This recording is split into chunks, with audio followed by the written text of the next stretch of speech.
রোহিঙ্গা নারীকে জন্ম সনদ দেয়ায় রংপুরে ইউপি চেয়ারম্যান সাময়িক বরখাস্ত। পাকিস্তানে ভয়াবহ বিস্ফোরণ, নিহত ৯। মহাসমাবেশ বাস্তবায়নে জরুরি বৈঠকে হেফাজত। ক্ষুধা সবকিছু ভেঙে দেয়, খাবার পাচ্ছে না গাজার বাসিন্দারা। বেকায়দায় ভারত, পাকিস্তানের পাশে দাঁড়ালো চীন। প্রধানমন্ত্রী হতে যাচ্ছেন মার্ক কার্নি। সৌদিতে পৌঁছলেন প্রথম ফ্লাইটের হজ যাত্রীরা। ভারতের আক্রমণ মোকাবেলায় পাকিস্তানের প্রস্তুতি। নারী সংস্কার কমিশনের ত্রুটি জানানো হলো ঐক্যমত্য কমিশনকে। ইজতেমা মাঠের মামলায় মাওলানা মাসুদুল করিম কারাগারে।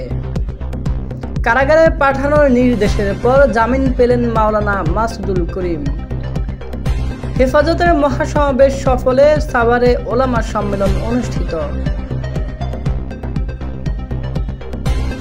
মানুষের আস্থা ফিরিয়ে আনতে পুলিশের প্রতি প্রধান উপদেষ্টার আহ্বান। ইসলামী ফাউন্ডেশনের নিয়োগ বিজ্ঞপ্তি স্থগিত। মানবিক করিডোর প্রতিষ্ঠার আগে জাতীয় ঐক্যমত তৈরি করতে হবে। নারী নীতিমালা নিয়ে জাতীয় সেমিনারে শীর্ষ আলেম রাজনীতিকরা।